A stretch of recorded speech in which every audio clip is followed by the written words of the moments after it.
Hello everybody and welcome back to my channel Sparkle English, where I teach you how to improve your level of English. One of my most popular videos on this channel is my video on 8 different comma rules. In today's video, I'm going to give you a quick lesson on the most basic comma rules that you need to know. This will help you pass your English exams or tests where you need to have excellent punctuation. Make sure to subscribe to my Sparkle English YouTube channel if you want more lessons on how to improve your level of English. So the basic comma rule number 1 is we use commas to separate a series of words like nouns, adjectives, or verbs in a sentence.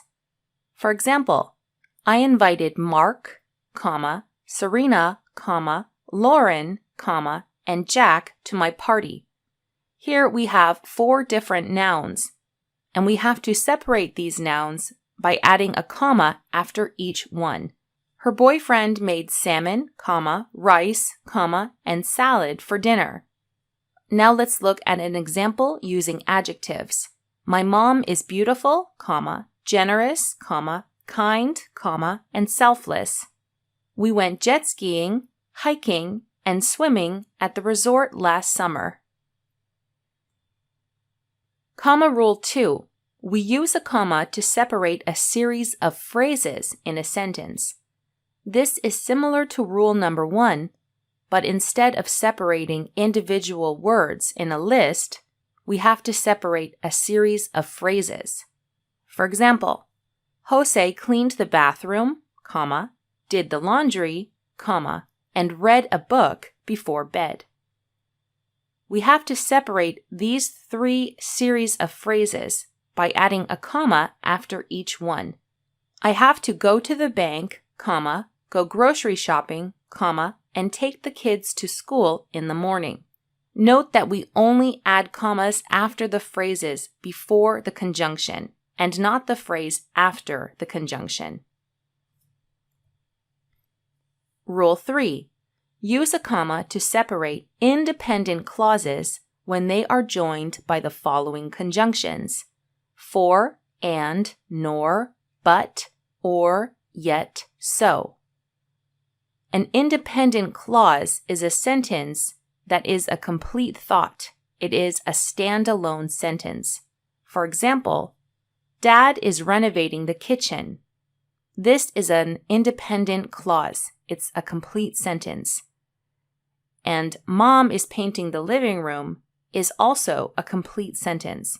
So we have to use a comma to separate these sentences when they are joined by the conjunction and. They want to get married one day, but they need to work on their relationship first. So again, we use a comma to separate independent clauses when they're joined by any of these conjunctions here. Rule number 4. Use commas after introductory clauses, phrases, or words that come before the main clause. Examples: while I was watching TV, the doorbell rang. The main clause is the doorbell rang. This is an independent clause. But while I was watching TV introduces the main clause, so we have to use a comma. To lose weight before summer, Jane started a diet and exercise plan. Both of these are dependent clauses, and we have to use a comma after the dependent clause before joining it with the independent clause. After thinking long and hard, Tony decided to break up with Bethany. Fortunately, no one was injured in the car accident. Sadly, I won't be able to attend your graduation. In all of these examples, you can see that the main clause is an independent clause and the sentence can function by itself. So we have to add a comma after these introductory clauses, phrases, and words to combine it with the independent clause. Rule number 5. Use a comma after yes and no when they begin a statement. No, comma, I didn't break the window. Yes, comma, I'm coming to the club tonight. Rule number 6. Use a comma when directly addressing someone in a sentence. Mr. Jones, comma, may I use the washroom? Mom, comma, can you make spaghetti for dinner? Bob, comma, I won't be able to make it to your party. Rule number 7.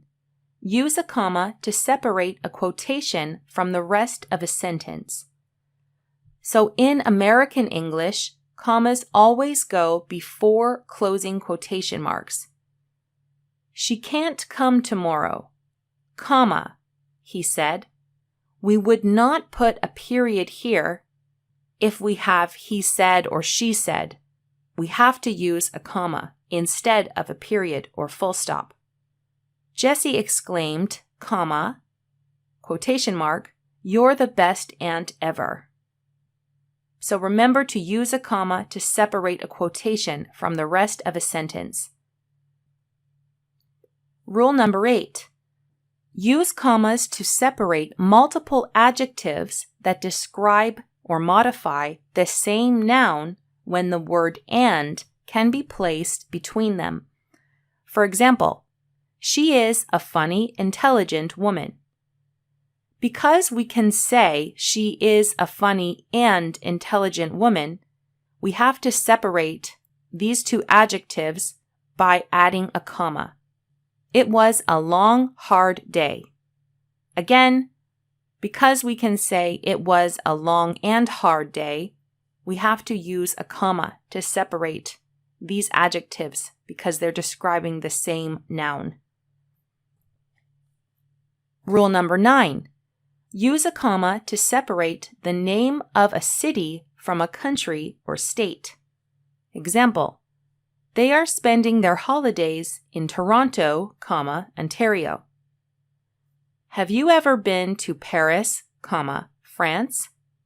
Now let's look at these two answers. If you said, I went to Paris, France last year, you have to put two different commas, the comma after the city and also after the country or state.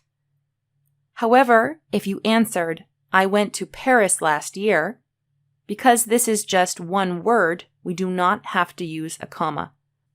And if we ended it, I went to Paris, France, it would just be a period. But because we have last year, we have to add a comma after the country as well. And finally, rule number 10. Use a comma to separate the day of the week, the day of the month, and the year. Today is Tuesday, October 5th, 2021.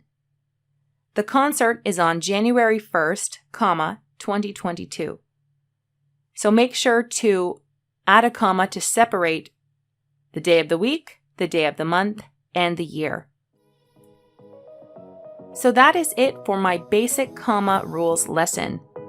I'm going to create another video for a practice quiz on these 10 different basic comma rules, so stay tuned for my next lesson. I hope this video helps you pass your English test or English exam and helps you to become a better English writer. Thanks again for watching, and I'll see you in my next lesson.